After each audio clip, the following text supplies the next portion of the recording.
Hello, today is Saturday, September 17, 2022. I will be speaking the English language, then I will switch to the Persian language. I want to talk about Polymath Majid Hoseini. And I was like, whoa, what is he talking about?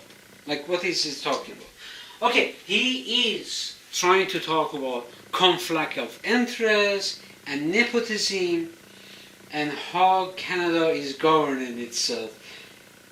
And I just wrote this piece at his talking. Like, he's talking, I'm like, whoa. So, Majid Hoseini, I didn't know who is he. I Google checked him. He's an assistant professor at the University of Tehran in political science. He appeared in the state media of the Islamic Republic of Iran. He used Canada's politics as an effective political system to avoid political corruption or nepotism due to the laws. Hoseini does not know about Canadian politics because when he was using a reference to Canadian politics, he did not mention the source of his information. He's inventing his own things. Canadian politics has three layers: municipal, provincial, and federal governments. Each layer of Canadian government has policies to prevent or avoid political corruption or nepotism.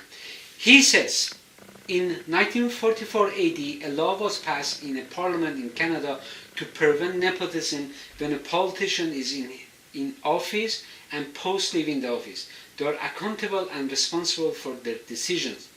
When Canadian politicians leave their offices, no one controls them, and they are not responsible for their past mistakes or their past decisions. Often politicians at three levels of government render resignation to cover up their mistakes.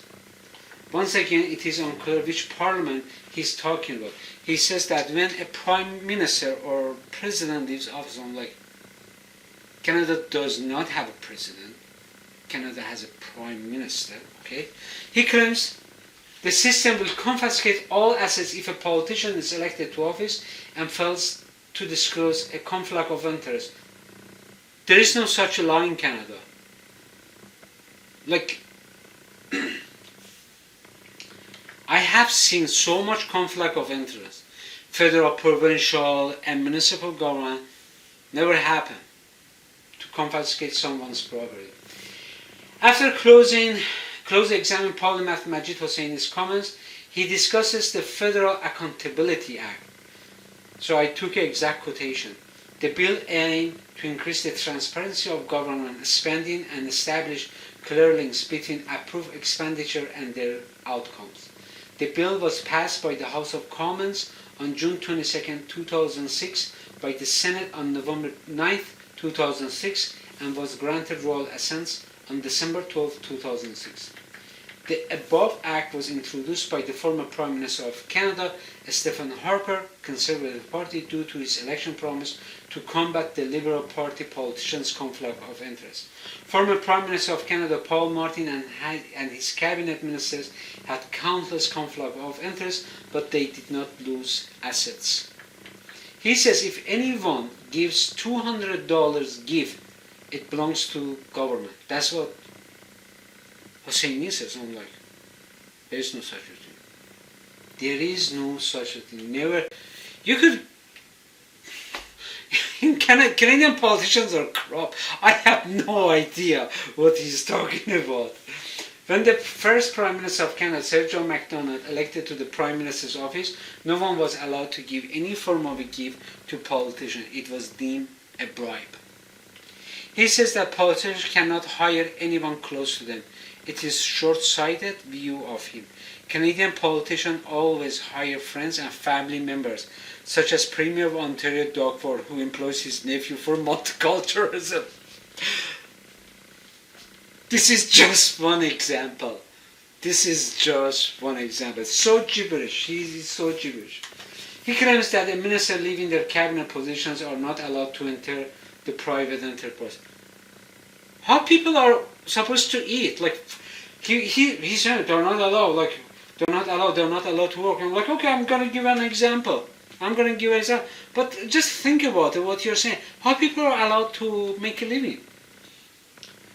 Former Prime Minister of Canada Stephen Harper works for Israel's spy tax security. And I give a source. Canadian Broadcasting Corporation is over there. And the link of this, what I'm reading here, it is from my blog.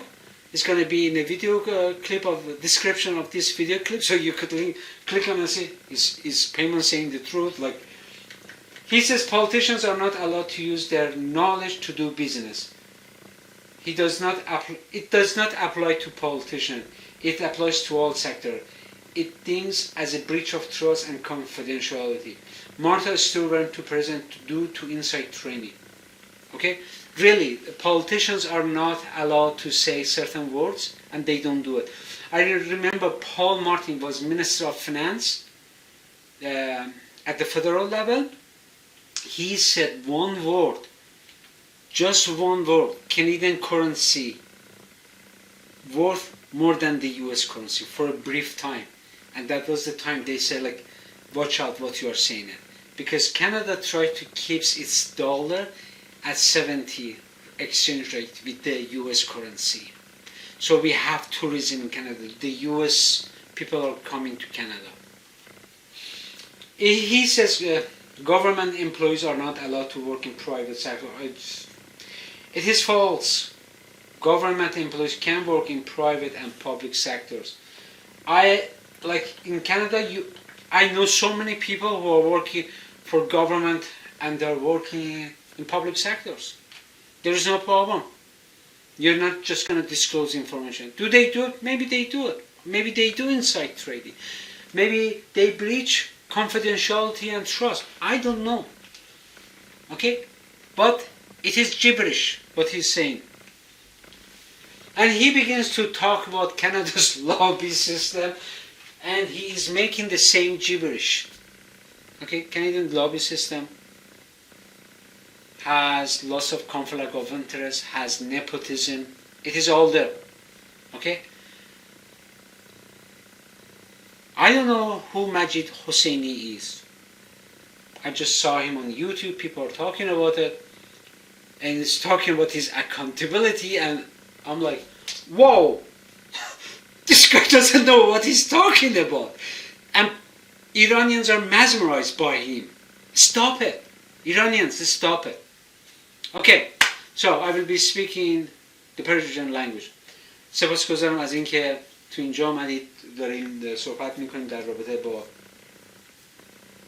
این مسئله. مجید حسینی استاد دانشگاه در دانشگاه تهران هستش.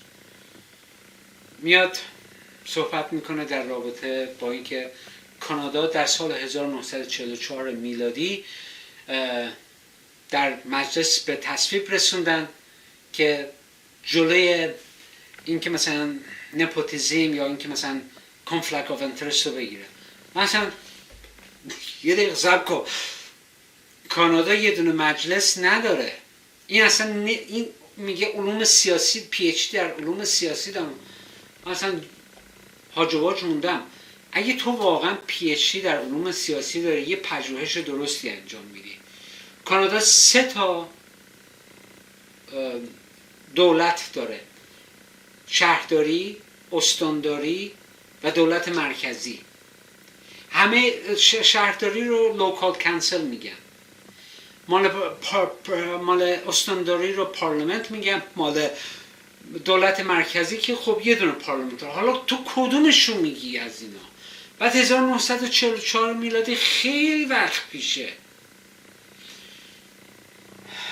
داستانای عجیب غریبی میگه، خیلی سخت فهمیدنش چی داره میگه. من همین که داره این صحبت میکنه دارم فکر میکنم و مینویسم ببینم چیه. خب بذارید اجازه بدید اصلا اولش من بخونم ببینم. گیج کننده هستش که داره چی میگه. مدیریت تعارض منافع داره صحبت میکنه. اوکی، خب اینجاشو فهمیدیم. میگه که اگه یک وزیر مثلا وقتی که میخواد از شغلش بیاد بیرون به هر دلیلی، در کانادا رو میگه، اگه اشتباه کرده در وقتی که سر کار بوده یا مثلا دزدی کرده، هر چیزی کرده، میگیرنش. نه آقا، یه همچین چیزی وجود نداره، اصلا خیالتون رو راحت کنید. وقتی که از شهرداری، از استانداری، از دولت مرکزی میان بیرون، هیچ وظیفه‌ای ندارن دیگه به اون دفتر و حتی از استعفا میدن، از سر کار میان بیرون پول بالا کشیده باشن یا هر کار بعدی که میگم من دیگه اونجا نیستم، من از چیزی خبر ندارم، دسترسی به اطلاعات ندارم، نمیتونم بهتون جواب بدم. اینا یه واقعیته، اینا یه واقعیت، هر کدومش میشه 300 تا برگ. من اگه بخوام دونه بدونه بنویسم اینا رو، خب اسمم میدم. اگه مثلا یه نفر بگه آقا شما باید اینا رو دونه بدونه به ما بدید، دونه بدونه بدید، چشم میدیم. اگه کسی دلش بخواد انجام میدم، چشم. بعد میاد میگه که میگه رئیس جمهور کانادا یا نخست وزیر کانادا. من اصلا ماتم برد. این فرق رئیس جمهور و نخست وزیر رو واقعا نمیدونه. کانادا رئیس جمهور نداره، نخست وزیر داره. بعد میاد میگه که اگه کسی که نماینده مجلس، من نمیدونم کدوم رو داره میگه، اینو قانون از کجا پیدا کرده، اگه نیاد نگه که مثلا تعارض منافع داشته، واسه من راحته بگم conflict of interest هست، میان همه چیزاشو میگم نه اصلا یه همچین چیزی نیست. بعد من یه ذره بیشتر نگاه کردم، گفتم بابا این داره چی صحبت میکنه. بعد دیدم این داره در رابطه با اکانتبلیتی اکت صحبت میکنه. اصلا 1944 میلادی نبود. این داستان به عنوان برمیگره به نخست وزیر کانادا استفن هارپر بود که تونست محافظه کارا رو سر کار بیاره. لیبرال رفت تونش گذاشتش کنار، چون اون لحظه به عنوان موقت آقای پال مارتین نخست وزیر کانادا بود. در زمان جان کریتن خیلی خرابکاری شد. بعد تونستن محافظه کارا اون یکی حزبای محافظی رو یکی کنن، بگن نگاه کنید راستم میگفتن پال مارتین حزب لیبرالش خیلی کار بد میکردن. خب کانفلیکت آف اینترست بی نهایت بود. نمیدونم یه وزیر بود، وزیر اداره پست بود، آدامس خریده بود به حساب دولت گذاشته بود، یه دونه آدامس. یادم میاد یه نفر اورنج جوس خورده بود، شربت پرتقال، $150 از جیب دولت گذاشته بود رو میز، هیچ شد نشد بهش. خب آقای پال مارتین هم که کشتی و رانی اینا کانفلیکت آف اینترست اصلا هیچ نشد. و اون پروونشال هم هستش، اون بی سی بود. ببینید خیلیه، نجار آورده بود، دک زده بودن، مال NDP بود، دک زده بودن، نمیدونم یه کارایی کرده بودن، اصلا همه جا برداشته بود. خب همه اینا به جای خودش اینا هستش، نه که مال کسی رو گرفتن، نه چیزی شد. فقط اینا نتونستن حزبشون نتونست دولت تشکیل بده، حزبشون نتونست دولت تشکیل بده. و این داستان میره به اون موقع. اصلا این که بیان بگیرن ببندن نیستش. ایشون میگه که آقای مجید حسینی میگه که اگه به یک نفر $200 بدی اون مال دولت، مثلا به یه نفر نماینده مجلس $200 هدیه بدی اون مال دولت، اصلا یه همچین چیزی نیستش. این به زمان اولین نخست وزیر کانادا میره، سر جان مکدونالد، که نمیتونی هدیه بدی به کسی، اون میشه برایبش کردی، رشوه بهش دادی. حتی نمیتونی مثلا پارتی داشته باشی بگی بیاید اینجا غذا بخورید. اینا قانون داره. البته میتونه بعد از انتخابات پارتی دارن، بعد از قبل از انتخابات نه، بعد از انتخابات هستش که میتونی بری پارتی اونجا هستش. یا مثلا پارتی میذارن توی پارک، میگن همه میتونن بیان با این نماینده مجلس یا با شهرداری سیتی کانسلر با شهردار صحبت مستقیم داشته باشن.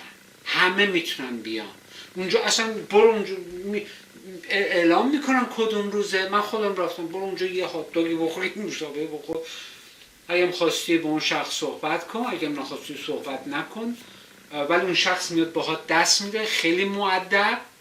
خب همه این برنامه هست، اگه چیزی هست بهش بگو، بهت گوش میکنه، مؤدب، تموم شد و رفت. آره اینا هستش، اینجوریه. نه اینکه من بیام $20 بهش بدم، $10 بدم، 5. این برایبه، این درست نیست. بعدش میاد میگه که فامیل حق ندارن استخدام. بابا سیاست کانادا فرق نمیکنه، هر کدومی فامیلای خودشون استخدام میکنن. داکفوردو گذاشتم که نفیو خودشو گذاشته سر کار. میگه که وقتی که اینایی که نماینده مجلس هستن نمیتونن وارد شرکت های خصوصی بشن، همه اینا میشن. همون استفن هارپر میاد واسه اسرائیلیا کار میکنه تو قسمت جاسوسی، پرایوت سکتور، تو قسمت خصوصی هستش کار میکنه، داره کار میکنه اونجا، چیزی نیست. بعد میگه که کسی که مثلا اطلاع داره، مثلا تو دولت کار میکنه، اطلاع داره، نمیتونه مثلا اطلاعاتش رو درج کنه. این اینساید تریدینگه، تو حق نداری این کار کنی. این مقدار جدیه، تو اینا جدی هستن تو اینجا. من مارتسترو، البته مارتسترو تو آمریکاست، این واسه اینساید تریدینگ محکوم شد، رفت زندان، یه مدت کوتاهی رفت زندان. حالا من اصلا نه خوشحالم نه ناراحت که چرا این شده و رفت و اینا، کاری نداره. نمیده. من یادم میاد وقتی که آقای پال مارتین وزیر فیننس بود، در دهه 90 بود، یه بار یه حرفی در رابطه با اقتصاد کانادا زد. اقتصاد ارزش پول کانادا رفت بالا، از 70 سنت رفت بالا، دلار کانادا اومد پایین. و اینساید تریدینگ نبود، هیچ نبود. کانادا همیشه میخواد دلارش رو 70 سنت باشه که آمریکایی‌ها بیان کانادا اینجا پول خرج کنن به عنوان توریست و روی اینجور چیزا دقت میکنن. این یه سیاسته. خب آقای پال مارتین هم واقعا، من با اینکه ایرادای زیادی داشت و اینا، نمیدونم چرا از آقای پال مارتین، از آقای ژان کریتین خوشم میاد. به نظر من سیاستمدارای خوبی بودن اون موقع سیاستمدارای خوب و با صفایی بودن، خوشم میاد از اونا. ولی دیگه نه دارم میگم نه. خب بعد ایشون میشینه در رابطه با لابیگری صحبت میکنه. من آذری هستم، تو اونجا یه کلمه آذری هم خوب نمیتونم صحبت کنم، ولی یادم میاد میگن صف سارساخت دانشما. آقای مجید حسینی، شما صف سارساخت دانشجویان از لابیگری صحبت میکنه، اصلا به 1944 نمیرسه. همون چرند و برندایی که میاد میگه دوباره میاد تو لابیگری صحبت میکنه. زشته. بسیار سپاسگزارم.